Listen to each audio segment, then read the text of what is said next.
ameliyathanemiz var. 277 adet yoğun bakım yatağımız mevcut.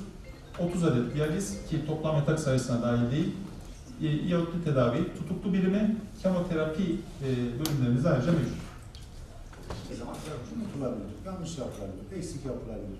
Ya da o an ihtiyaç olmayıp sonradan ihtiyaç olarak karşımıza çıkabilir.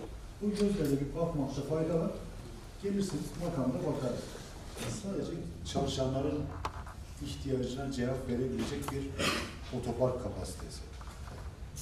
Günlük işte özellikle polikliniklerin sirkülasyonunu da düşündüğümüzde bana göre en az ilave 10-15 bin araçlık bir otopark lazım.